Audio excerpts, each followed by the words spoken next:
नमस्कार विद्यार्थी मित्रांनो. मराठा विद्याप्रसारक समाजाचे श्रीमती विमलाबेन खिमजी तेजुकाया, कला, वाणिज्य व विज्ञान महाविद्यालय देवळाली कॅम्प. मी प्राध्यापक डॉक्टर उर्मिला योगेश गीते, वाणिज्य विभाग. आणि आजचे जे आपलं सेशन आहे ते TY BComच्या विद्यार्थ्यांसाठी आहे. 2019 पॅटर्नचे जे विद्यार्थी आहेत तृतीय वर्ष वाणिज्य आणि सेमिस्टर 6. विषयाचे जे नाव आहे ते आहे आपलं cost and works accounting paper 2. आणि टॉपिक आहे आपला आजचा जो आहे तो कॉन्ट्रॅक्ट कॉस्टिंग. कॉन्ट्रॅक्ट कॉस्टिंगविषयी आपण मागच्या लेक्चरमध्ये थेरॉटिकल पार्ट आपण बऱ्यापैकी कवर केलेला आहे. त्याच्यामध्ये त्याचं मीनिंग, डेफिनेशन, त्याच्यानंतर त्याची ॲप्लिकेबिलिटी, वेगवेगळे फीचर्स, कॅरेक्टरिस्टिक्स आपण त्याच्यात बघितलेले आहे. त्याच्यानंतर कॉन्ट्रॅक्ट कॉस्टिंगच्या वेगवेगळ्या कन्सेप्ट्स आपण बघितलेल्या आहेत. कन्सेप्ट्समध्ये आपण work certified, work uncertified, cost plus contract आणि वर्क इन प्रोग्रेस, म्हणजेच की वर्क कशा पद्धतीने किंवा कशा प्रोग्रेसमध्ये चाललेला आहे आपण हा थेरॉटिकल पार्टमध्ये कवर केलेला आहे. आजच्या ज्या सेशनमध्ये किंवा आज काय आपण शिकणार आहोत त्याच्यामध्ये सगळ्यात महत्त्वाचं म्हणजे कॉन्ट्रॅक्ट कॉस्टिंगचा जो फॉर्मॅट आहे त्याच्यामध्ये कॉन्ट्रॅक्ट अकाउंटचा फॉर्मॅट आणि कॉन्ट्रॅक्टी अकाउंटचा. कारण दोन भागीदारी असतात, भागीदार किंवा आपण ज्याला की दोन व्यक्ती जे असतात की एक कॉन्ट्रॅक्ट देतं आणि दुसरं कॉन्ट्रॅक्ट घेतं. मग जो कॉन्ट्रॅक्टर आहे आणि कॉन्ट्रॅक्टी म्हणजे हा जो आहे तो देणारा आहे आणि एक जो आहे तो घेणारा आहे, ह्या दोघांचं अकाउंट आपल्याला मेंटेन करावं लागतं. तर त्याचा फॉर्मॅट आपण बघणार आहोत आणि त्याच्यानंतर जो आहे एक छोटासा प्रॉब्लेम सॉल्व्ह करून बघणार आहोत की कॉन्ट्रॅक्ट अकाउंट आणि कॉन्ट्रॅक्टी अकाउंट कशा प्रकारे मेंटेन केलं जातं आणि त्यामध्ये जो प्रॉफिट असतो तो कशा पद्धतीने कॅल्क्युलेट केला जातो तो आपण आजच्या प्रॉब्लेममध्ये नोशनल प्रॉफिट थ्रू बघणार आहोत. हे जे फॉर्म्युलेज तुम्हाला स्क्रीनवर दिसतात हे वेगवेगळ्या पद्धतीचे तुम्हाला जे कॉन्ट्रॅक्ट अकाउंट आहे, कॉन्ट्रॅक्ट अकाउंट मेंटेन करत असताना कॉन्ट्रॅक्ट प्राईस किती किमतीची आहे किंवा आपण कॉन्ट्रॅक्ट किती अमाऊंटला फायनल केलेलं आहे त्याच्यावर हे फॉर्म्युलेज आपल्याला डिपेंड असतात. म्हणजे फॉर एक्झाम्पल आपलं कॉन्ट्रॅक्ट अकाउंट कॉन्ट्रॅक्ट प्राईस असेल 10 लाखाची, तर त्याच्यामध्ये तुमचं काम कंप्लिशन म्हणजे आपण ज्याला वर्क सर्टिफाईड असं म्हणतो. मग वर्क सर्टिफाईड 25% आहे, 50% आहे, अबाव 90% आहे, 100% आहे, त्यावर हे सगळे फॉर्म्युलेज डिपेंड असतात. आता ह्या प्रॉब्लेममध्ये जे आपण घेणार आहोत तर त्याची कॉन्ट्रॅक्ट प्राईस वेगळी आहे. असे नंबर ऑफ प्रॉब्लेम वेगवेगळ्या कॉन्ट्रॅक्ट प्राईसचे आपल्याला बघायला मिळतात. मग आपल्याला हा फर्स्ट फॉर्म्युला जो तुम्हाला दिसतोय की when the work certified is 25% or more but less than 50% of the contract price. म्हणजेच काय, जे कॉन्ट्रॅक्ट अमाऊंट आहे किंवा जी कॉन्ट्रॅक्ट प्राईस आहे ते काम जे आहे वर्क सर्टिफाईड म्हणजेच काय की जे काम पूर्ण झालेलं आहे आपण त्याला वर्क सर्टिफाईड असं म्हणत असतो. मग ते काम जे आहे ते 25% or more than 25% but less than 50% म्हणजेच 25% ते 50% जर ते काम पूर्ण झालेलं असेल तर आपल्याला कोणता फॉर्म्युला घ्यावा लागेल, notional profit into 1/3 into cash received divided by work certified. आता cash received, work certified, 1/3 notional profit हा ऑलरेडी आपल्याला प्रॉब्लेममध्ये दिलेला असतो. तो फक्त ॲज इट इज आपण तो उचलून इथे फॉर्म्युलामध्ये टाकायचा आणि हा प्रॉफिट कॅल्क्युलेट करता येतो. सेकंड पॉईंट आहे, फर्स्ट फॉर्म्युलामध्ये आपण काय बघितलं की आपलं जे काम आहे ते 25% 50% पूर्ण झालेलं आहे, तेव्हा आपण हा फॉर्म्युला यूज करतो. पण सेकंड पॉईंटमध्ये काय म्हटलं आहे, when the work certified is 50% or more but less than 90%. म्हणजेच काय की 50%पेक्षा जास्त आणि 90%पेक्षा कमी जर आपलं काम पूर्ण झालेलं असेल तर त्याच्यासाठी आपण कोणता फॉर्म्युला यूज करतो. फॉर्म्युला तुम्ही बघितला तर अगदी सेम आहे, नोशनल प्रॉफिट इंटू 2/3. आपण फर्स्ट फॉर्म्युलामध्ये काय घेतलं होतं, 1/3 into cash received divided by work certified. इथे सेकंड फॉर्म्युलामध्ये आपण काय बघतोय, notional profit into 2/3 divided by 3 into cash received divided by work certified. म्हणजेच आपल्याला इथे कुठेतरी कॉमन गोष्टी पण दिसत आहेत, एक बदल फक्त किरकोळ दिसतोय पण तो बदलसुद्धा खूप महत्त्वाचा आहे. कारण काम कंप्लिशन जे आहे ते 25% टू 50% आणि 50% टू 90%, हे दोन फॉर्म्युलेज आपल्याला इथे महत्त्वाचे बघायचे.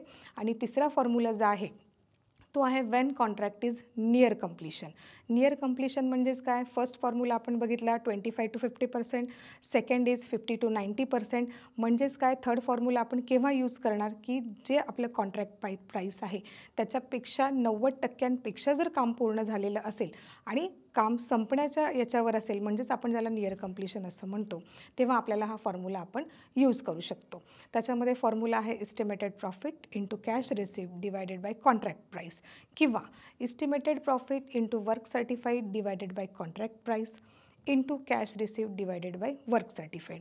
आता हा जो प्रॉब्लेम आहे आपण जो बघणार आहोत त्याच्यामध्ये याच्यामधला कोणता फॉर्म्युला आपण यूज करणार आहोत 3 फॉर्म्युल्यापैकी हे पण आपण बघू. पण त्याच्या आधी आपल्याला त्याचा फॉर्मॅट बघायचा आहे. फॉर्मॅट बघत असताना 2 पार्टीज ज्या मी तुम्हाला सांगितलं कॉन्ट्रॅक्टर आणि कॉन्ट्रॅक्टी म्हणजे एक कॉन्ट्रॅक्ट देतो आणि दुसरा जो आहे तो कॉन्ट्रॅक्ट घेत असतो. ह्या दोघांचं अकाउंट त्यांना वैयक्तिकरित्या मेंटेन करायचं असतं. मग त्याच्यामध्ये सगळ्यात महत्त्वाचा रोल असतो तो कॉन्ट्रॅक्ट अकाउंटचा कारण तो जी कॉन्ट्रॅक्ट प्राईस आहे ती कॉन्ट्रॅक्ट प्राईसचं त्या पद्धतीने त्याला अकाउंट मेंटेन करायचं असतं. कॉन्ट्रॅक्टीला काय फक्त जेवढी अमाऊंट आहे, किती कॅश रिसिव्ड आहे, किती बॅलन्स आहे फक्त एवढंच बघायचं असतं. पण कॉन्ट्रॅक्ट अकाउंटंटला किंवा जे कॉन्ट्रॅक्ट घेणार आहे त्याला मात्र सगळे डिटेल्स त्याला मेंटेन करावे लागतात आणि त्याचा जो फॉर्मॅट आहे हा खूप महत्त्वाचा आहे. त्याच्यामध्ये कॉन्ट्रॅक्ट नंबर जे असेल A, B, 1, 2, 3 जे काही असेल ते प्रॉब्लेममध्ये दिलेलं असतं ते आपल्याला ॲज इट इज इथे मेन्शन करायचं आहे. आणि अकाउंटचा जो अकाउंटिंग टाईम पिरियड आहे सगळ्यांना माहिती आहे 1 एप्रिल टू 31 मार्च हा आपला अकाउंटिंग पिरियड असतो. तो जो पिरियड तिथे प्रॉब्लेममध्ये दिलेला आहे तो आपल्याला इथे प्रॉब्लेम याच्यामध्ये सोल्युशनमध्ये मेन्शन करायचा आहे. हा इथे आपण फॉर्मॅटमध्ये का घेतलेला नाही आहे कारण हा फक्त फॉर्मॅट असतो. फॉर्मॅटमध्ये फक्त आपल्याला पॉईंट्स इथे कुठेही तुम्हाला अमाऊंट, डेट, कंपनीचं नाव, कॉन्ट्रॅक्टचं नाव हे कुठेही तुम्हाला बघायला मिळणार नाही. याच्यामध्ये 2 कॉलम्स असतात debit side, credit side as it is जसं आपण प्रत्येक वेळेस टी फॉर्मॅटमध्ये डेबिट क्रेडिट घेतो. पर्टिक्युलर्स रुपीज इथे कुठेही इन्कम, सोर्स, एक्सपेंडिचर वगैरे कोणतंही अकाउंट नसतं. फक्त डेबिट साईड आणि क्रेडिट साईड जिथे आपण डेबिट साईड असते तिथे आपण नेहमी टू यूज करतो. क्रेडिट साईडला आपण नेहमी बाय यूज करतो. आता डेबिट साईडचे जे अमाऊंट्स आहेत किंवा जे पॉईंट्स आहेत ते आपण वन बाय वन आपण बघूयात. सगळ्यात पहिले जे आहे कॉन्ट्रॅक्ट अकाउंट कधी पण चालू करत असताना किंवा स्टार्ट करत असताना त्याला मटेरियलची गरज पडते. म्हणजे मटेरियल्स आहेत, मटेरियलला साईटला ट्रान्सफर करतो किंवा परचेस करतो किंवा एका कॉन्ट्रॅक्टकडून दुसऱ्या कॉन्ट्रॅक्टमध्ये आपण इश्यू करतो. कारण एक कॉन्ट्रॅक्टरकडे नंबर ऑफ कॉन्ट्रॅक्ट्स असतात. म्हणून त्याला काय असतं की एक फॉर एक्झाम्पल मी कॉन्ट्रॅक्टर आहे किंवा XYZ आहे त्याच्याकडे नंबर ऑफ कॉन्ट्रॅक्ट्स असतात. मग तो A contract, B contract, C contract अशा पद्धतीने त्याला नावं देत असतो किंवा 1, 2, 3, 4 असं देत असतो. मग एका कॉन्ट्रॅक्टला जर आपल्याला त्याला साईटवर मटेरियल कमी पडलं तर तो एका अकाउंटमधून दुसऱ्या अकाउंटमध्ये ते मटेरियल ट्रान्सफर करू शकतो. त्याला आपण इश्यूड पण असं मेन्शन करतो. टू मटेरियल्स म्हणजे इथे परचेसेस पण असू शकतं, इश्यूड पण असू शकतं. त्याची अमाऊंट हे तुम्हाला प्रॉब्लेममध्ये दिलेली असते. सेकंड पॉईंट आहे wages incurred, paid plus outstanding less prepaid. म्हणजे आता तुम्हाला माहिती हे जे कॉन्ट्रॅक्टचं जे काम असतं ते वर्षानुवर्षे चालू असतं. ते एका महिन्यात केलं दुसऱ्या महिन्यात संपलं असं नसतं. याच्यामध्ये जे वेजेस असतात म्हणजे काम करणारे जे मजूर असतात, लोकं असतात त्यांना वेजेस म्हणजे डेली वेजेसवर त्यांना पेमेंट करायचं असतं. मग मागच्या आठवड्याचं त्यांचं पेंडिंग असेल किंवा मागच्या महिन्याचं काही पेंडिंग असेल तर ते आउटस्टँडिंग म्हणून आपण ते ॲड करतो. म्हणजे ह्या आठवड्याचं किंवा ह्या महिन्याचं किंवा डेली वेजेसचे जे आहे त्याच्यामध्ये मागचं काही पेंडिंग असेल तर ते आपण काय करतो ॲड करतो. आउटस्टँडिंग अमाऊंट ही नेहमी ॲड होते.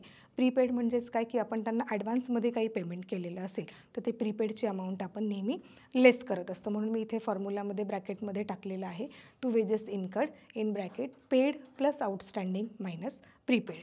म्हणजे पेड म्हणजे काय की आपण आता पेड केलेले प्लस आउटस्टँडिंग म्हणजे जे मागचे राहिले होते ते आणि लेस प्रीपेड इन केस जर प्रीपेड त्यांना काही केलेलं असेल तर ते त्याच्यातून मायनस होतात.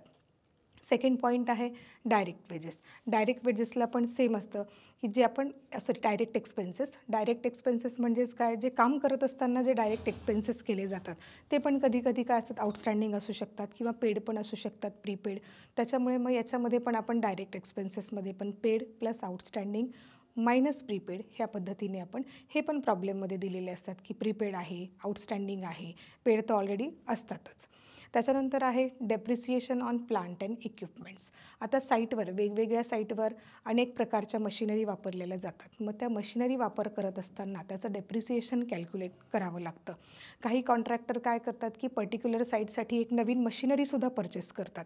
मग ती मशिनरी परचेस केल्यानंतर त्या साईटला ती किती दिवस वापरली, किती महिने वापरली, किती वर्ष वापरली त्या पद्धतीने त्याचं डेप्रिसिएशन कॅल्क्युलेट करून तो एक्सपेन्सेस तिथे मेन्शन करत असतात.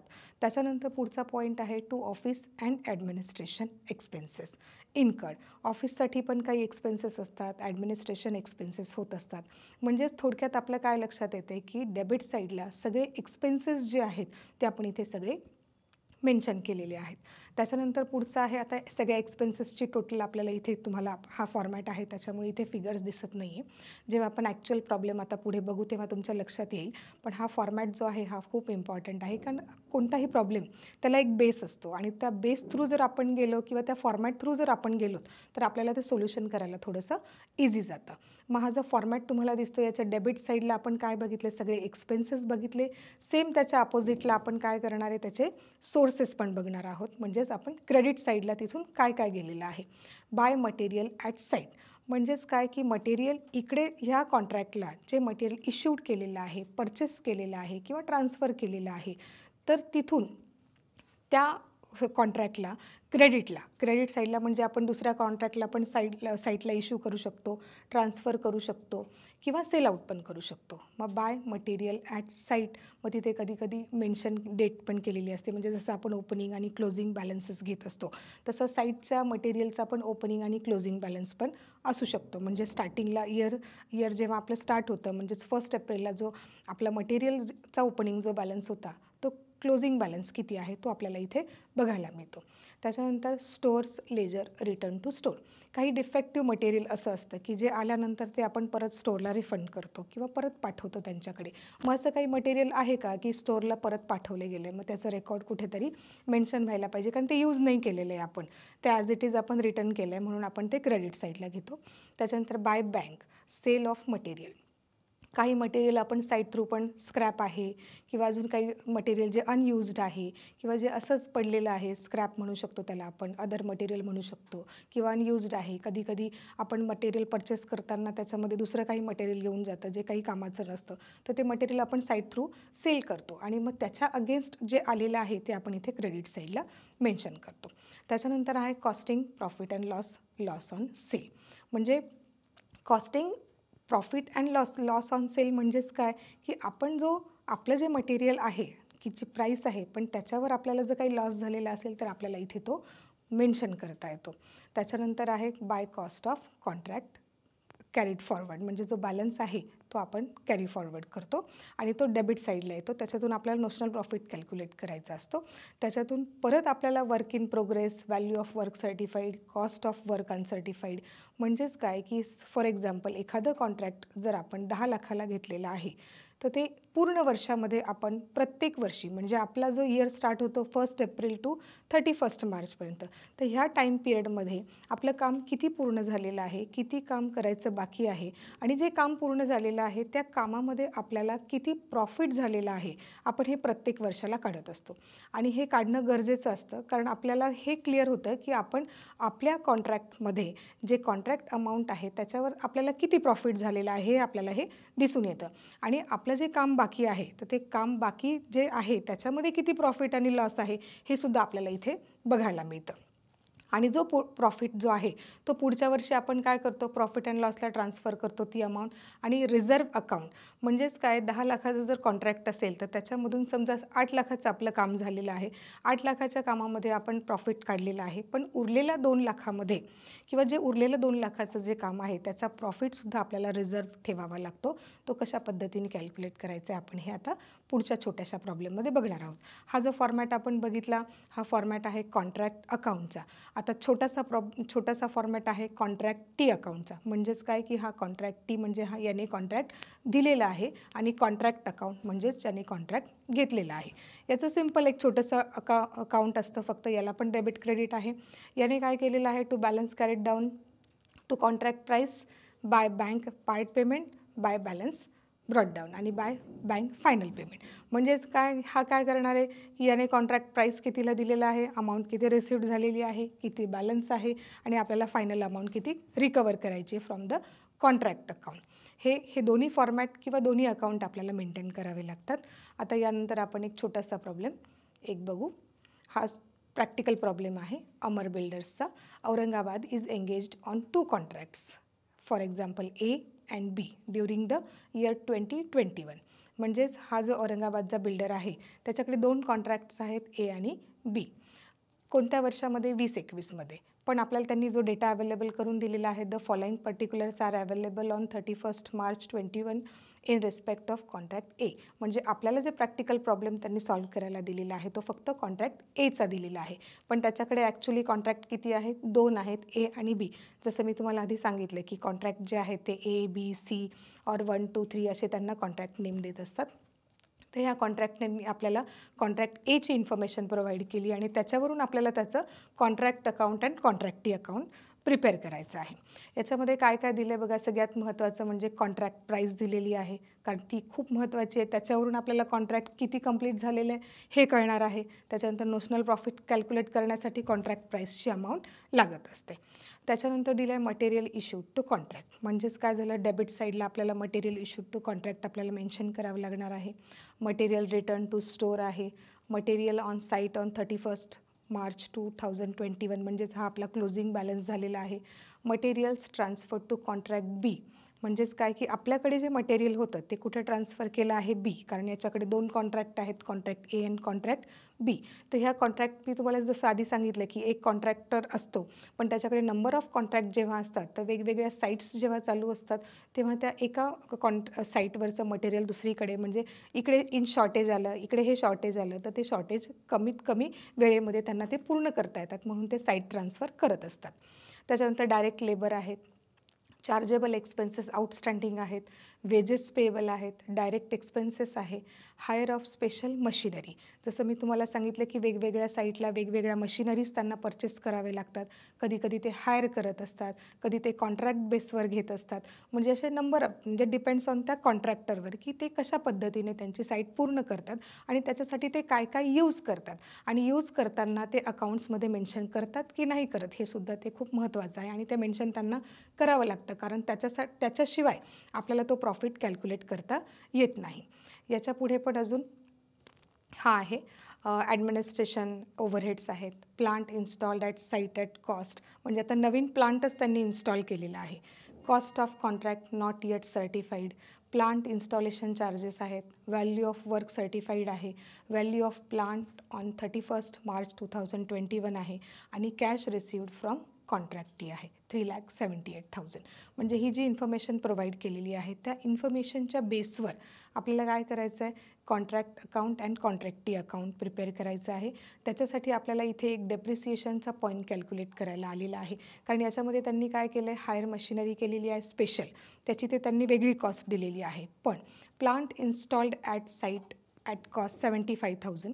त्याच्यानंतर प्लांट इन्स्टॉलेशन चार्जेस पण त्यांनी दिलेत, आणि खाली काय दिले, प्लांटची लास्ट अमाऊंट पण दिलेली आहे. म्हणजेच 31 मार्च 2021ला त्याची प्राईस किती आहे, 65,000. याच्यासाठी आपल्याला डेप्रिसिएशन कॅल्क्युलेट करावं लागणार आहे. ते आपण ह्या पद्धतीने करणार आहोत.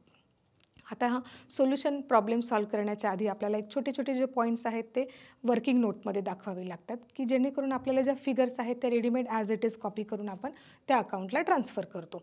मी तुम्हाला आता जसं सांगितलं की आपल्याला कॅल्क्युलेशन ऑफ डेप्रिसिएशन हा प्लांट जो आहे हा नवीन आता इथे आलेला असल्यामुळे आपल्याला तो इथे सॉल्व्ह करून दाखवायला पाहिजे, कारण हा डेप्रिसिएशनचा पार्ट आहे. कारण आपण पूर्ण मशिनरी जी परचेस केलेली आहे किंवा इन्स्टॉल केलेली आहे तर ती 1 वर्षासाठी आपण पूर्ण वापरणार आहोत का, किंवा ते नंबर ऑफ इयर्स वापरणार आहोत की ते एका वर्षासाठी किती डेप्रिसिएशन कॅल्क्युलेट करायचं आहे, हा आपल्याला पॉईंट इथे क्लिअर करावा लागणार आहे.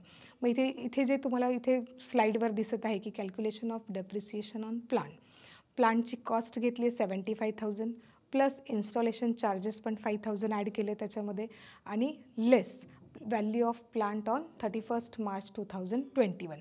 म्हणजे याच्यामध्ये काय मिळालं आपल्याला की ॲक्च्युअल आपण ती मशिनरी किती यूज केली. म्हणजे डेप्रिसिएशन म्हणजेच काय की त्या मशिनरीचा वर्षभरामध्ये वापर किती झाला. मशिनरीची कॉस्ट तर होती 75,000, इन्स्टॉलेशन चार्जेस आपण त्याच्यामध्ये ॲड केले 5,000, आणि इयर ऑफ एंडिंगला त्या मशीनची प्राईस किती होती, 65,000.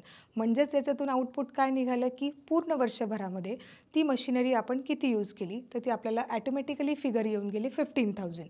म्हणजेच प्लांटची कॉस्ट होती 75,000, installation 5,000 minus at the end of year that machinery 65,000 is equal to depreciation 15,000. म्हणजेच आपल्याला काय करावं लागणार आहे, ह्या तिन्ही फिगर्स आपल्याला कॉन्ट्रॅक्ट अकाउंटमध्ये न घेता फक्त आपल्याला डेप्रिसिएशनचा पार्ट आपल्याला इम्पॉर्टंट होता, तो आपण वर्किंग नोट थ्रू कॅल्क्युलेट करून आपण ती फिगर फाइंड आउट केली आणि 15,000 ही डेप्रिसिएशनची अमाऊंट आली. सेकंड पॉईंट जो आहे नोशनल प्रॉफिटचा, त्याच्यासाठी आपल्याला फॉर्म्युलाज, तुम्हाला मी जसं आधी सांगितलं की फॉर्म्युलाज आपल्याला वेगवेगळ्या पद्धतीने केव्हा यूज करावे लागतात की कॉन्ट्रॅक्ट प्राईस, म्हणजेच कॉन्ट्रॅक्ट प्राईस जेवढी आहे त्या पद्धतीने काम किती पूर्ण झालेलं आहे त्याच्यावरती फॉर्म्युला आपल्याला डिसाईड करायचा असतो की आपण कोणता फॉर्म्युला यूज करणार आहोत. तर हे कसं ठरवणार आपण, आता जो आपण प्रॉब्लेम घेतलेला आहे किंवा जो आपण बघत आहोत त्याची कॉन्ट्रॅक्ट जी प्राईस जी आहे ती आहे 6 lakhs. जसं तुम्हाला मी इथे ब्रॅकेटमध्ये फिगर्स घेतलेले आहेत, मग आपल्याला पाठीमागे जाऊन बॅलन्स शीटमध्ये किंवा जी इन्फॉर्मेशन प्रोव्हाइड केलेली आहे कंपनीने तिथे आपल्याला बघण्याची गरज नाही आहे, कारण इथे आम्ही फिगर्स ब्रॅकेटमध्ये घेतलेले आहेत. मग calculation of amount of notional profit to be credited to the profit and loss account, त्याच्यासाठी as per value of work certified. Work certified म्हणजेच काय की वर्क सर्टिफाईड म्हणजेच काम किती पूर्ण झालेलं आहे, तर ते आहे 4,20,000 is more than half of the contract price. Contract price किती आहे 6 lakhs, त्याच्या हाफ किती झाले 3 lakhs, पण काम कंप्लीट किती झालं आहे किंवा वर्क सर्टिफाईड किती आहे 4,20,000. म्हणजेच आपल्याला फॉर्म्युला कोणता यूज करावा लागणार आहे सेकंडवाला, कारण फर्स्टवाला फॉर्म्युला आपण केव्हा यूज करणार आहोत 25% or more but less than 50%. मग हा इथे चालणार नाही, कारण 50%पेक्षा आपलं काम इथे जास्त झालेलं आहे. सेकंड फॉर्म्युला काय होता 50% ऑर लेस दॅन 90%. मग आपलं काम काय आहे 50% or more but less than 90%. म्हणून आपण हा सेकंड वन फॉर्म्युला जो आहे 2/3 into notional profit into cash received divided by contract price. मग आपण ह्या फॉर्म्युलामध्ये आपल्या फिगर्स जर टाकल्या तर इथे तुम्हाला 3,78,000 2/3 इंटू 60,000 इंटू 3,78,000 डिवायडेड बाय 4,20,000. तो प्रॉफिट जो आहे हा 36,000 हा आपल्याला प्रॉफिट अँड लॉस अकाउंटला कॉन्ट्रॅक्ट अकाउंटच्या हा आपल्याला इथे मेन्शन करायचा आहे. आता आपण ॲक्च्युअल प्रॉब्लेमचं सोल्युशन आता इथे बघूयात. In the books of Amar limited, Amar builder limited Aurangabad, contract account for contract A for the year ended 31 March 2021. आता हे जे नेम आहे कंपनीचं किंवा बिल्डरचं हे आपल्याला इथे सॉल्व करताना इथे मेन्शन करायचं आहे. टाईम पिरियड जो प्रॉब्लेममध्ये दिलेला आहे तो आपल्याला इथे 31 मार्च 2021 इथे आपण क्लिअर केलेला आहे. याच्यामध्ये पण आपण टी फॉर्मॅटमध्ये पर्टिक्युलर्स रुपीज हे 4 कॉलम्स आपण केले, जसे की आपण फॉर्मॅटमध्ये बघितलेत. डेबिट आणि क्रेडिट साईड इथे तुम्हाला मेन्शन करायची आहे. डेबिट साईडला आपण सगळे याच्यामध्ये यूज करतो, क्रेडिट साईडला आपण सगळे बाय आपण मेन्शन करत असतो. त्याच्यामध्ये आता सगळ्यात पहिले जे आहे मटेरियल इश्यूड टू कॉन्ट्रॅक्ट 1,60,000 हे आपल्याला प्रॉब्लेममध्ये दिलेले आहेत. म्हणजेच काय की ह्या कॉन्ट्रॅक्टसाठी म्हणजे फॉर कॉन्ट्रॅक्ट ए मटेरियल किती इश्यूड केलं म्हणजे ते डेबिट आहे, तो आपला एक्सपेन्सेस आहे, म्हणून आपण काय केलं 1,60,000. डायरेक्ट लेबर आहे 1,40,000. चार्जेबल एक्सपेन्सेस आउटस्टँडिंग, जसं मी तुम्हाला सांगितलं एक्सपेन्सेस जे आउटस्टँडिंग आहेत ते पण आपण इथे मेन्शन करतो. या वर्षीचे पेड करायचे आहेत ते पण इथे एक्सपेन्सेस म्हणून आपण कन्सिडर करत असतो. पण इन केस काही प्रीपेड असतील तर आपल्याला ते मायनस करावे लागतात. त्याच्यानंतर टू वेजेस पेबल, हे सगळे काय आहेत, सगळे एक्सपेन्सेस आपण बघत आहोत आणि हे सगळे प्रॉब्लेममध्ये दिलेले आहेत. वेजेस किती आहेत 2,000, डायरेक्ट एक्सपेन्सेस आहे 60,000, हायर ऑफ स्पेशल मशिनरी.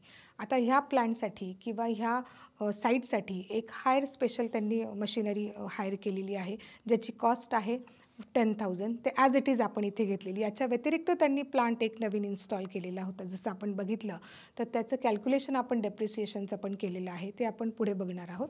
त्याच्यानंतर आहे ॲडमिनिस्ट्रेशन ओव्हरहेड्स आहे 25,000चे आणि डेप्रिसिएशन ऑन प्लांट जे आपण 15,000 कॅल्क्युलेट केलेले होते डेप्रिसिएशन, तिची ॲज इट इज अमाऊंट आपण इथे ट्रान्सफर केलेली आहे.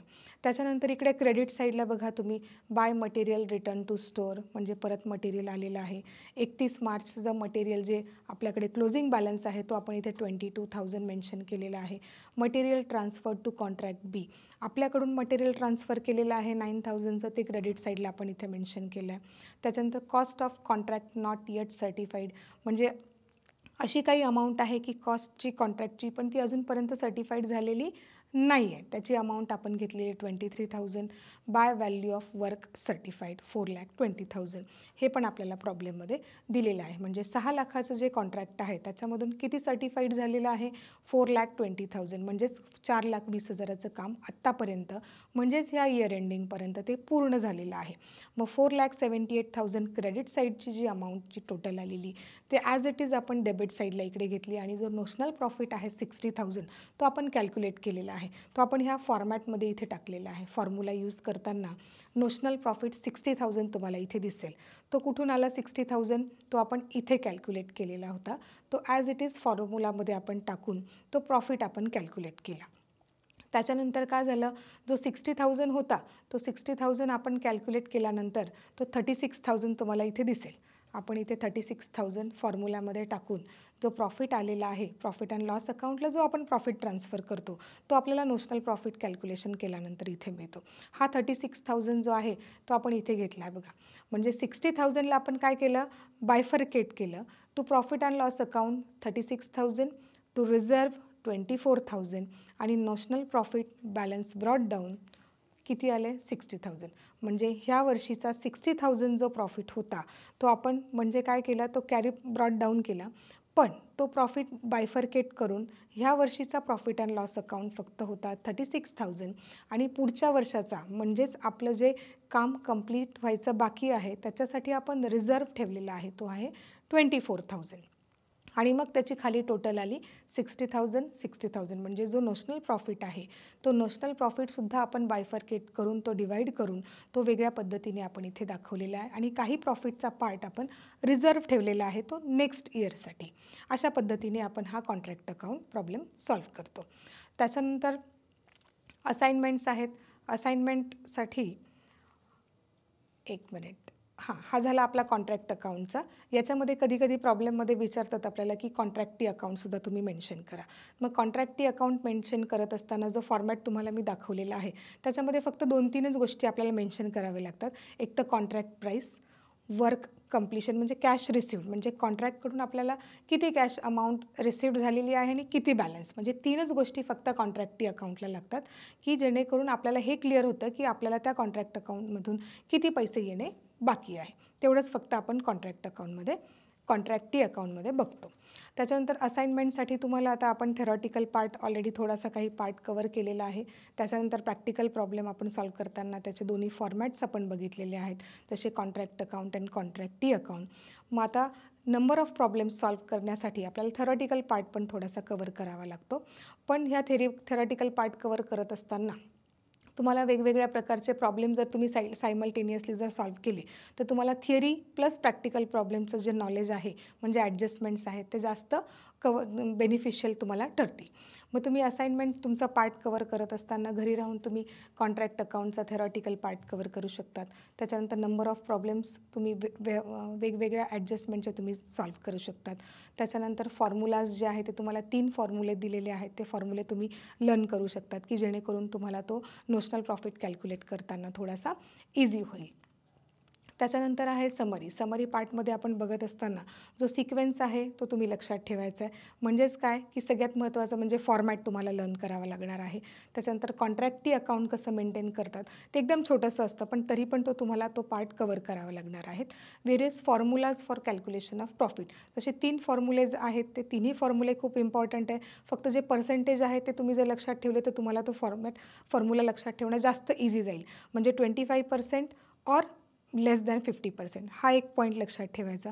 50% or less than 90% and near completion or above 90% हे 3 फॉर्म्युलेज जर तुम्ही लक्षात ठेवले तर तुम्हाला जास्त इझी होईल.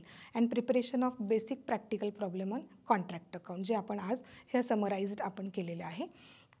त्याच्यानंतर पुढच्या लेक्चरला आपण जसं कॉन्ट्रॅक्ट अकाउंट आत्ता बघितलं त्याचे फॉर्मॅट बघितले, त्याचा प्रॅक्टिकल प्रॉब्लेम सॉल्व्ह केला, फॉर्म्युलाज कसे नोशनल प्रॉफिट कॅल्क्युलेट करायचं हे आपण बघितलेलं आहोत. पण पुढच्या लेक्चरला आपण जसं कॉन्ट्रॅक्ट अकाउंट आहे तसंच प्रोसेस कॉस्टिंग पण आहे. तर प्रोसेस कॉस्टिंगचं मिनिंग, त्याचं डेफिनेशन म्हणजेच त्याचं काय करणार थेरॉटिकल पार्ट आपण थोडा कवर करूयात. Preparation to process costing including normal and abnormal loss or gain. म्हणजेच काय की जेव्हा आपण प्रोसेस कॉस्टिंगचे फॉर्म्युलेज प्रॅक्टिकल प्रॉब्लेम्स आपण सॉल्व्ह करू तेव्हा यांचे फॉर्म्युलेज किंवा त्यांची प्रोसेस कशी आहे हे आपण बघणार आहोत. त्याच्यामध्ये आपल्याला 2 गोष्टी महत्त्वाच्या म्हणजे नॉर्मल गेन और नॉर्मल लॉस, ॲबनॉर्मल गेन और ॲबनॉर्मल लॉस हे आपल्याला महत्त्वाचं बघायचं आहे. आणि preparation of process account. Process account ह्या म्हणजे वेगवेगळ्या पद्धतीने पण आपल्याला बघता येईल. म्हणजे एखादं अकाउंट असेल तर ते 3 प्रोसेसमधून किंवा 2 प्रोसेसमधून किंवा एखादं मटेरियल आपल्याला फायनल करायचं त्याला जी प्रोसेस असते तर त्या स्टेजेस 1, स्टेजेस 2 त्या ज्या प्रोसेसेस आहेत त्या प्रोसेसचा आपल्याला अकाउंट नंतर शिकणार आहोत. तोपर्यंत तुम्ही घरी राहून असाइनमेंट्स कंप्लीट करू शकतात. कॉन्ट्रॅक्ट कॉस्टिंगचे नंबर ऑफ प्रॉब्लेम्स तुम्ही सॉल्व्ह करू शकतात आणि पुढच्या सेशनमध्ये आपण प्रोसेस कॉस्टिंगवर जास्त भर देऊन आपण त्याचे पण प्रॉब्लेम सॉल्व्ह करणार आहोत. ठीक आहे. तोपर्यंत थँक्यू सगळ्यांना.